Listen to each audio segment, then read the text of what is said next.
Hello, everyone. How are you guys doing? Welcome back to another episode of our live stream and podcast, The Why Forward. And today we are going to be talking about a very special topic because I think this is some this question or this topic is one of the most demanded topics in last week, I think, because many of you were asking how we can create a brand identity and make it unique. So without further ado, let's begin.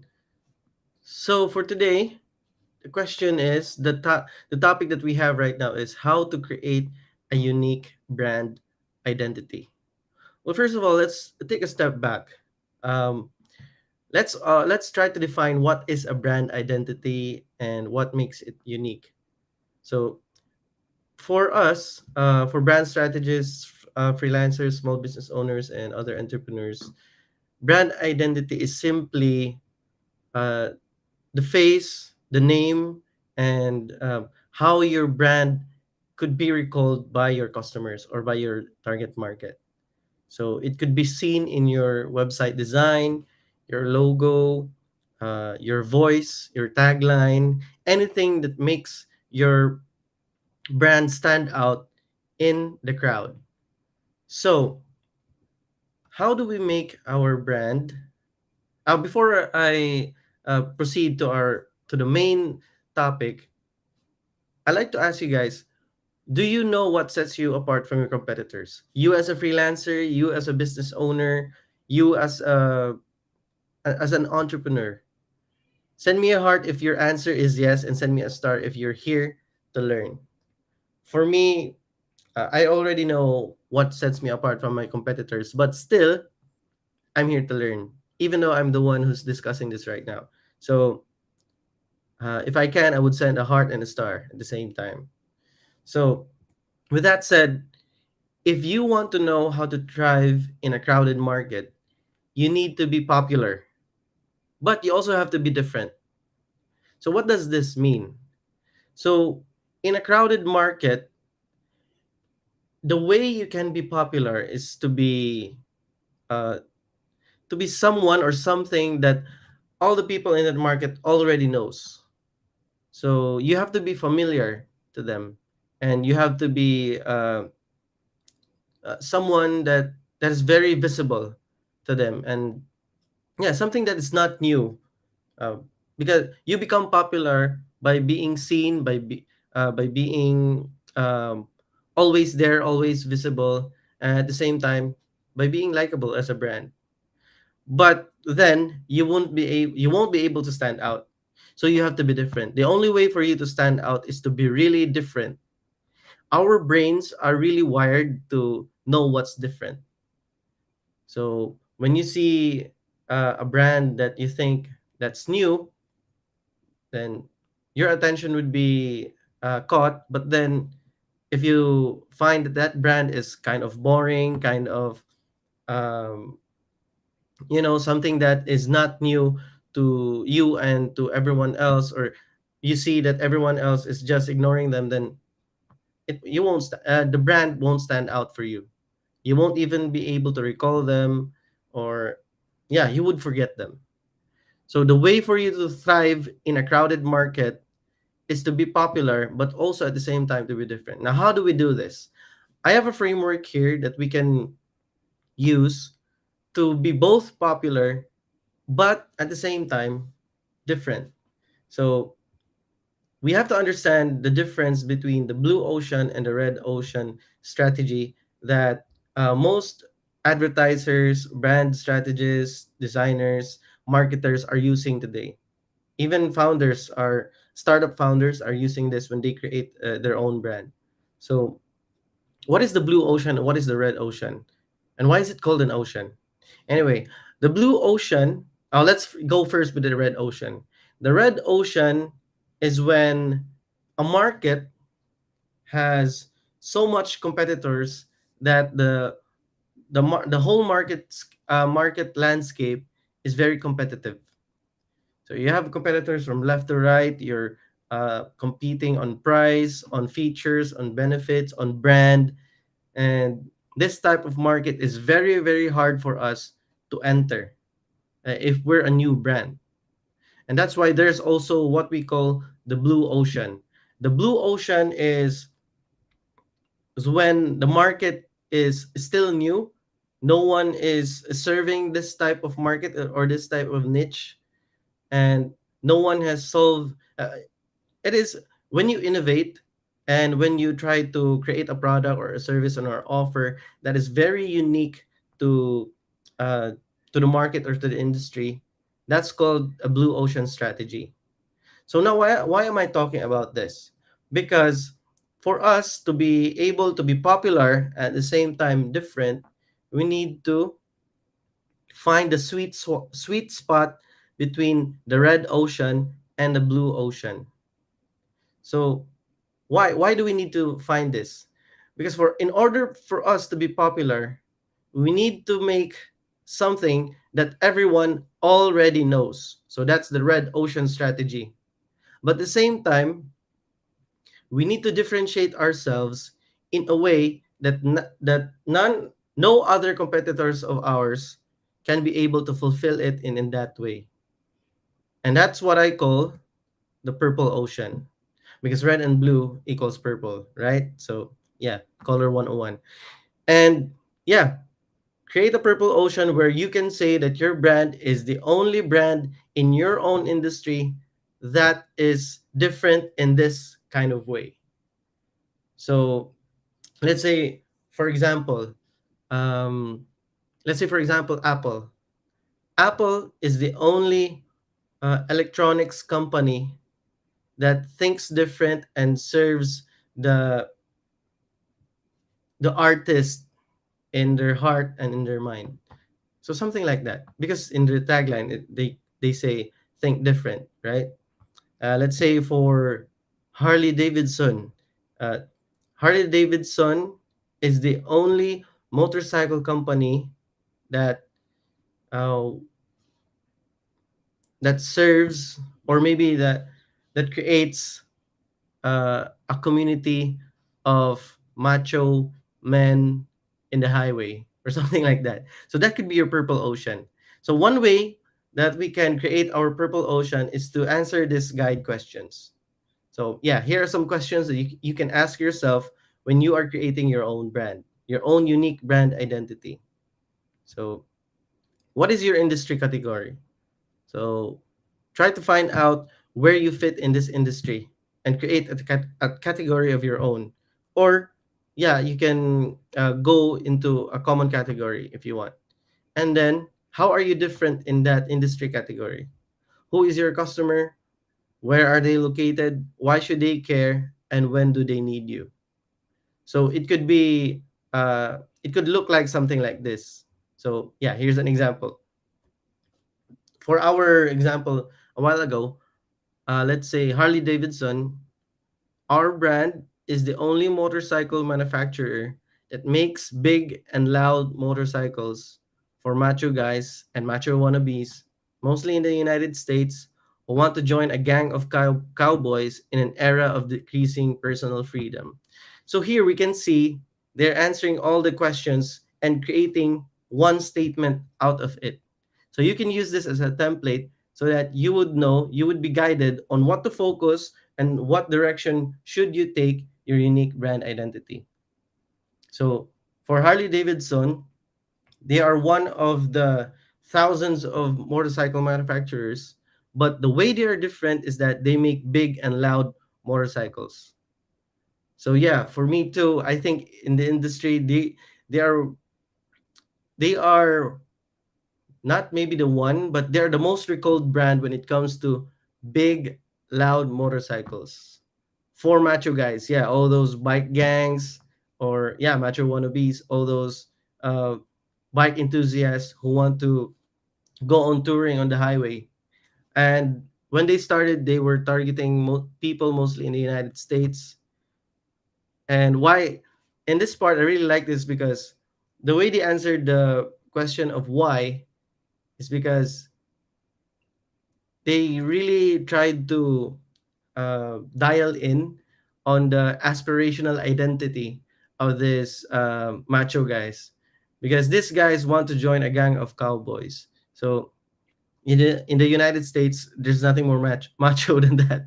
So and then in the way they answered the when question, the when do they need you, they answered it in a way where they addressed the frustration or the trend of today's industry. So, in an era of decreasing personal freedom. So, instead of saying a timeline or a generation, they answered it in a way where they were addressing um, the deep frustration of these macho guys. Because these guys who love the Harley Davidson are rebels. There are people who want things to be done in their own way, in certain ways. So they're kind of rebels in their own. So if Harley Davidson is trying to like create a unique brand identity, this is how they would do it. And if you're trying to create a unique brand identity also, this could be one of the ways that you can do it.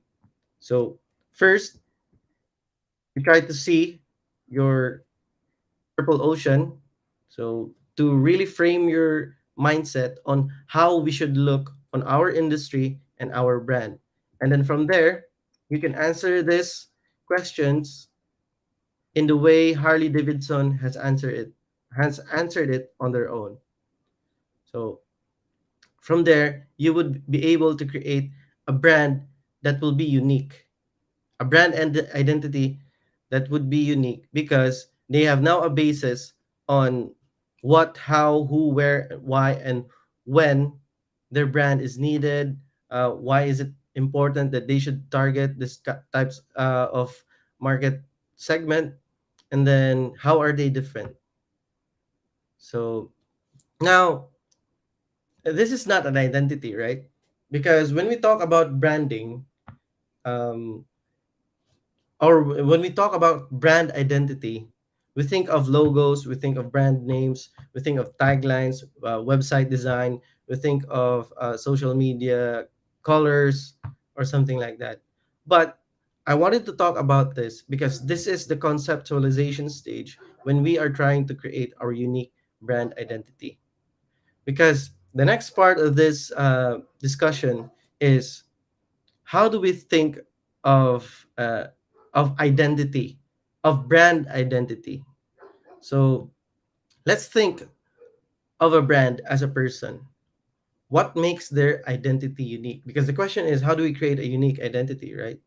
So what does uh, what does a brand, how does a brand make themselves a unique identity? So let's think of it as a person. So for me, what could make my identity unique?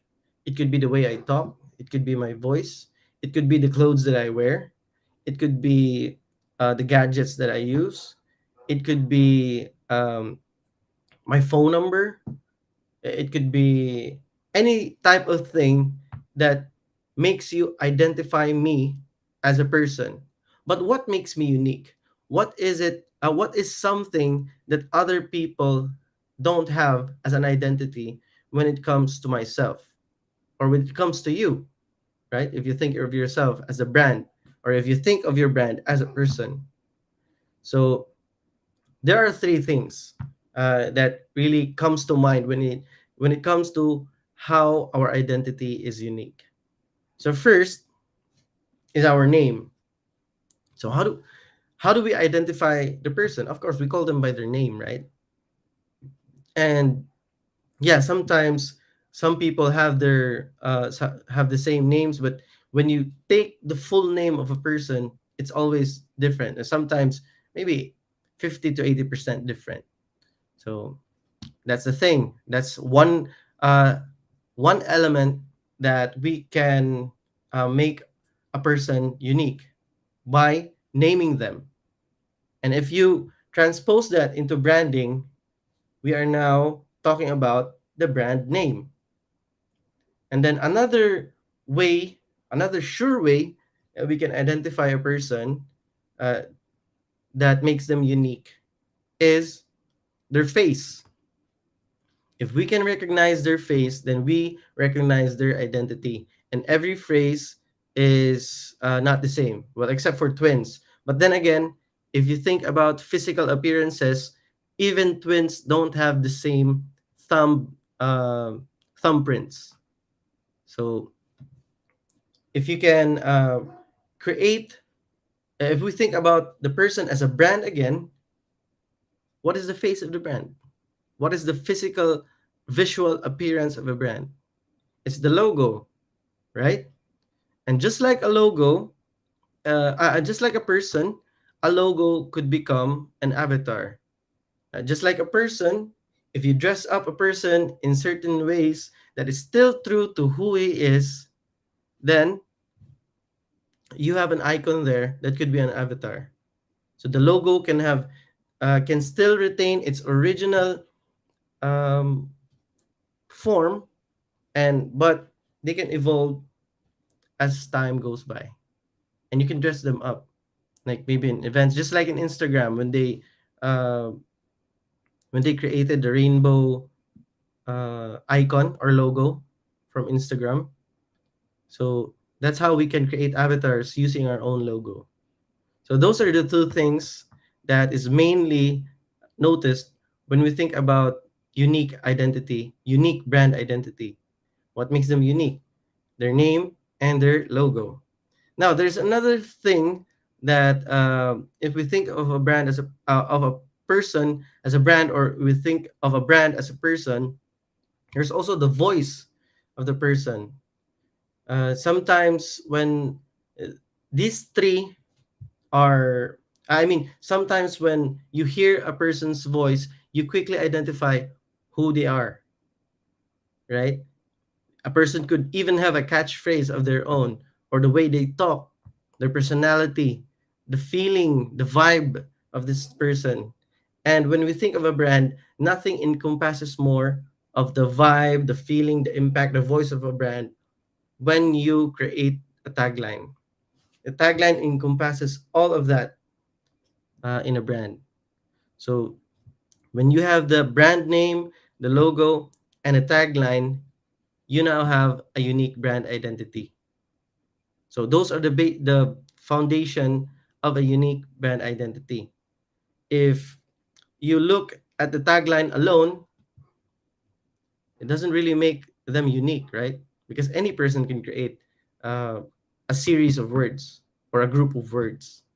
If you look at the logo, yeah, that makes them unique. But then again, it's very hard to recall a logo without defining who that logo is, who is the owner of that logo, or what's the name of the brand. So you need all three. You need the name, you need the logo, and you need the tagline, so that the person who is looking, the customer or the target client that is looking at your brand, easily recalls. At the same time, you would be able to build trust as you go with the customer on their journey. So and that's what makes a brand unique. That's what makes a brand identity unique. When we think of a brand as a person, they have a name, they have their own face, and they have their voice, their feeling, their identity, their vibe. And in the brand, they have their brand name, their brand logo, and their brand tagline. So yes, and from there, those three will become the foundation of your website design, your social media captions, your let's say your company profile, your other brand identity collaterals that you will need as your business goes through the journey of serving your customers and clients. So yes, it's very easy, or it's very basic as of the moment, on what really makes your brand identity unique. But that is the building blocks of your brand. Your logo becomes the basis for all design deliverables, all design collaterals, all design touch points. Your brand name becomes the basis of the direction, the focus, and the strategy behind your brand, and then your tagline will become the basis of your voice, the way you communicate, the way you treat and fulfill your customers and clients. So yeah, those are the three things. And before you even this is what I'm very frustrated about with other businesses, or with businesses in general, is because for them, the brand name, the brand logo, and the tagline is just for compliance. They don't give any second thought, because they think that um, it's not important. Because yeah, I agree that the brand name, the brand logo, or the brand tagline is not really branding, because the real branding comes from your customers, from your clients. It is the gut feeling that they have, or the perception that they have about you and your reputation as a brand. So branding is something internal for the customer and the client. For us, all these names, all these product names, all these brand names, all these brand logos, icons, taglines, slogans, these are just things to help our customer and our client recall who we are as a brand. Make reinforce that gut feeling inside them, so that they would know that, oh yeah, I remember, this is the brand that I really want to buy from, because my gut feeling tells me that they can be trusted and they can give me what they need. So that's branding in a nutshell. The perception of your customers, your clients, when it comes to your brand. So yeah, that's it for our discussion on what makes brand identity unique. But if you guys want to know more, you can follow our social media, Azical Strategy, in Instagram and in Facebook. You can also follow me. You can join this community, the branding mastermind for branding heroes, so that you'd know how we can create a brand identity, a unique brand identity. So we drop tips and tricks and other tutorials in our page, in our social media accounts, and even in the community. You can also ask questions in the community if you want, so that we can help you create your own unique brand identity. So yeah, open forum. Last week, there are some questions from the community that we would like to answer here. So the first question is from GN Forcadas Kawayan. Am I right in my pronunciation? Anyway, she asked where and how to start with marketing. So for this, marketing starts. Oh, actually, the answer is in the question itself. Marketing. Marketing starts with the word market. So it starts with your market. And then when we are talking about your market, we are going to also talk about branding. So actually, marketing starts when branding is established. So once you know who your market is, what offer you will give to them, what product or service you're going to offer them, uh, what message you're going to say to them so that they would remember you.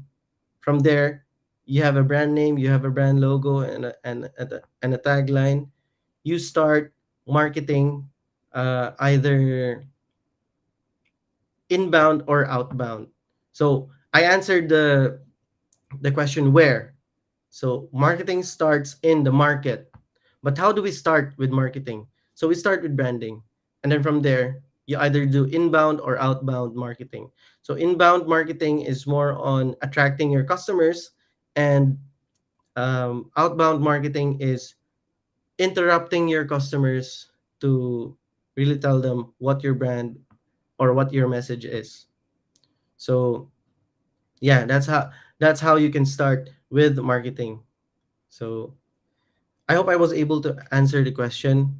But to really, for me also to make it clear, I want to differentiate what is branding from marketing. So if branding, from what I said earlier, is influencing the perception of your target market or target customers, so that they would buy again and bring more buyers into your brand or into your business.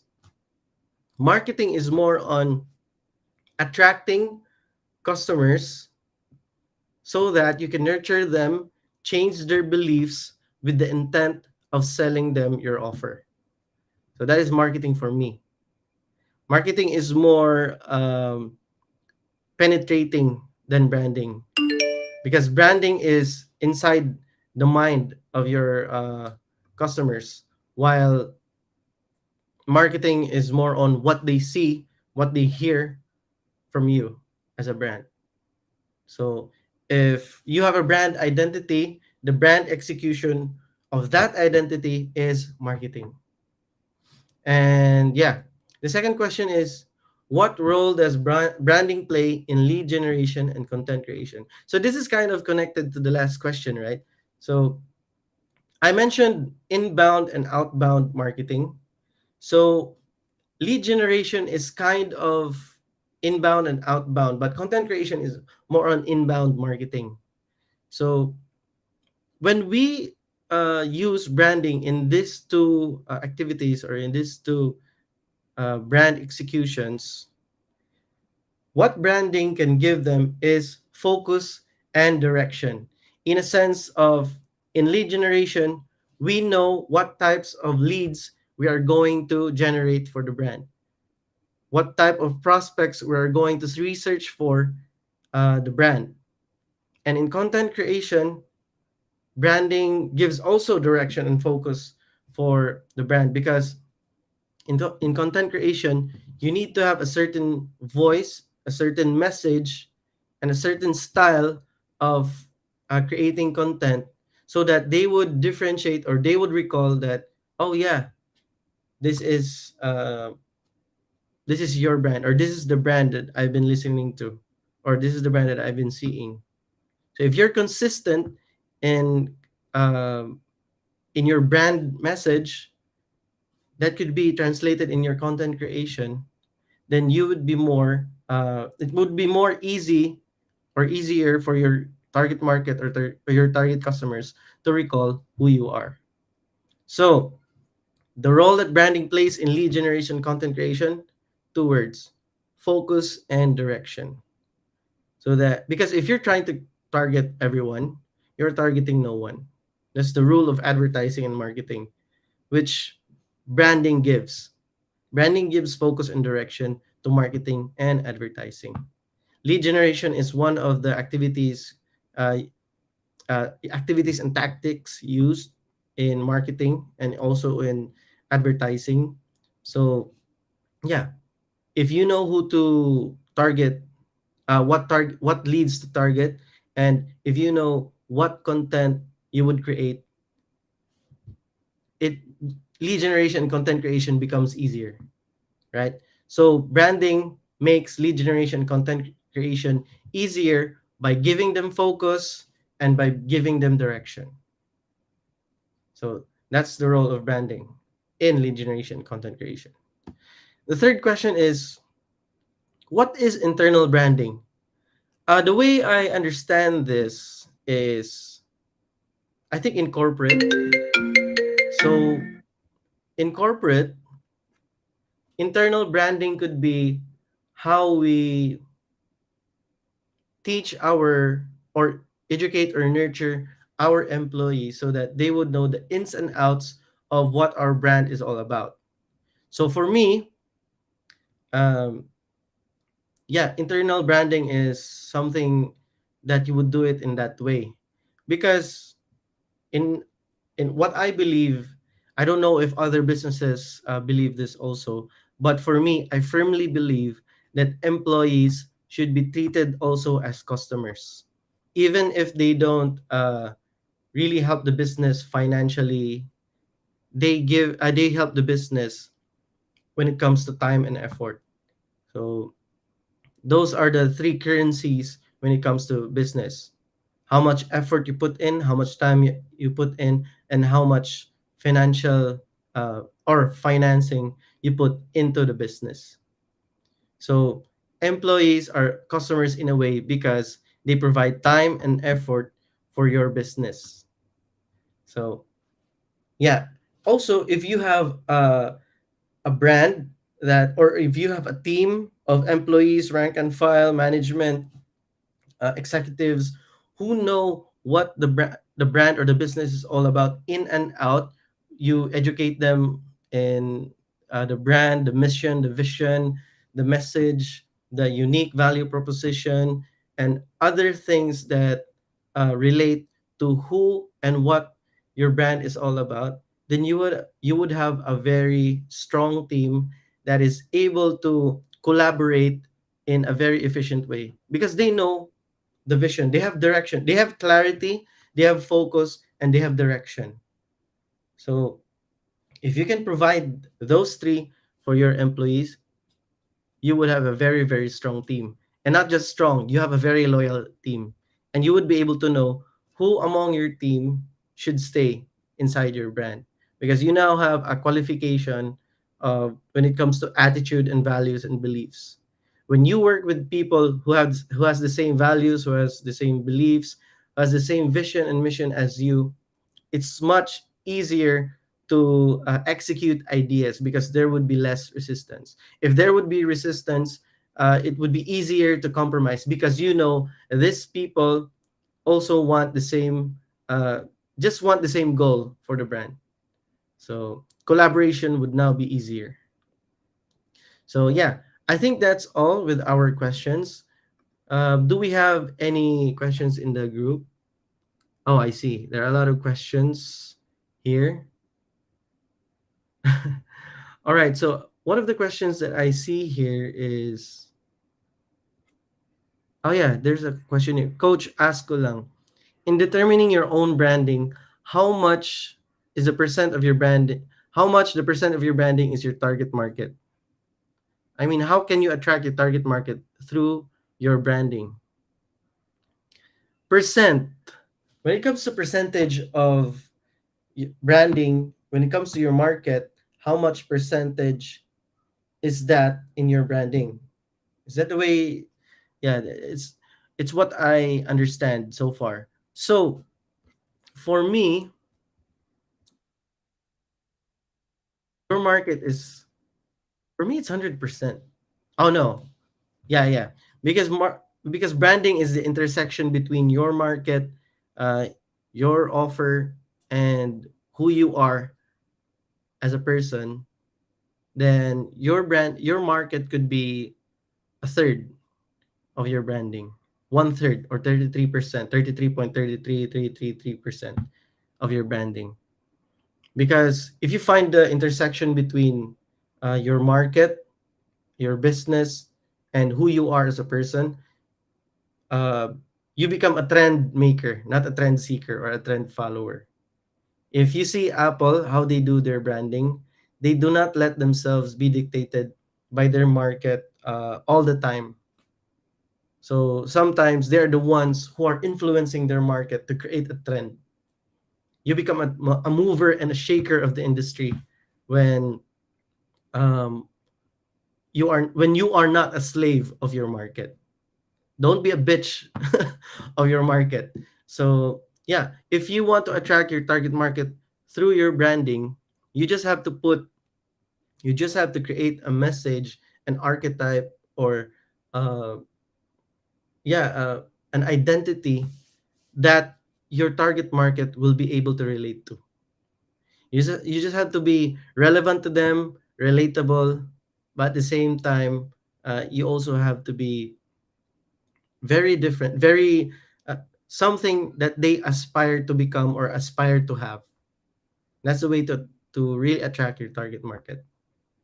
So yeah, and there's also a question here from Mil. What if coach, I'm not sure sa market?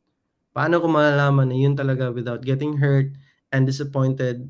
And paano ko malalaman na kaya kong panindigan yung market na napili ko? How do I find the market that makes me feel excited to wake up?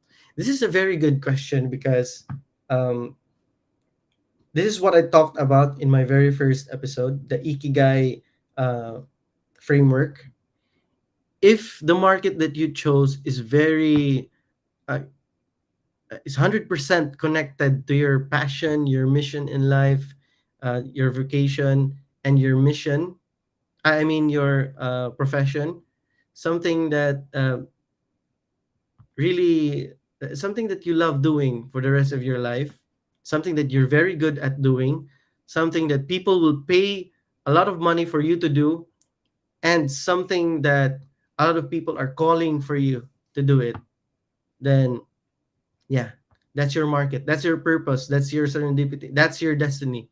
That's the market that you should be working for, that's the market that you should be serving for. Because once you know, once you learn that this is the market for you, whatever disappointments, whatever struggles you may experience along the way, you won't feel like you want to give up.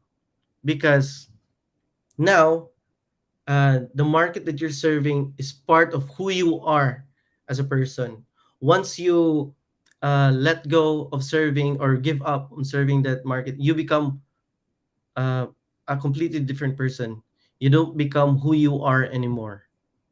So if you want to know who your market is, who is the market that you want to serve, join our 7 day profile branding challenge this May. We're going to announce it in the community because this is day one of our profile branding challenge, 7 day profile branding challenge.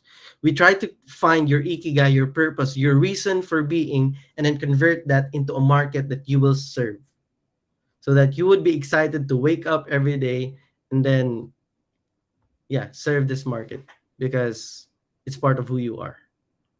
So yeah, Mil, tell your friends and you yourself, please join the 7 day profile branding challenge in the community. That's for free. And yeah, we'll be using AI, and we'll be using uh, a Google Sheet for you to track your uh, your progress in that 7 day profile branding challenge. Yeah, yun, join na daw si Mil. So yeah, are there other questions? Don't be a beach. Yes, yes, guys. So if you want to join in our 7 day profile branding challenge, just join the group because join the community because we will be announcing it this May, and you'd be surprised how life changing that challenge could be for you, and for you and for your business. So yeah. If there are no other questions from the group, we can now end the live stream. We can now end this episode.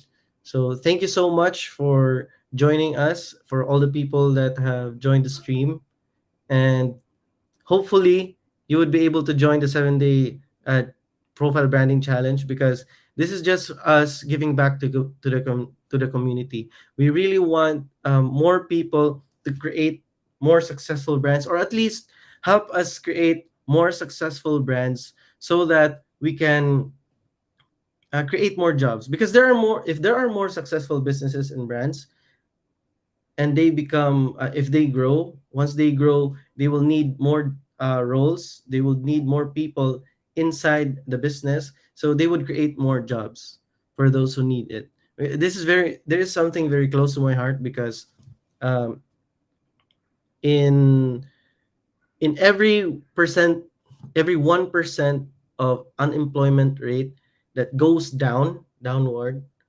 40,000, or at least 37,000 people die whenever there's a 1% downward or a decrease in 1% in the unemployment rate. So I wouldn't want that. I don't want to live in a world like that. So as much as possible, I want to nurture brands and businesses, help them create a purpose, help them execute on that purpose, at the same time help other people by creating more jobs. So yeah, that's it for me and the Why Forward. Thank you everyone for today. Bye.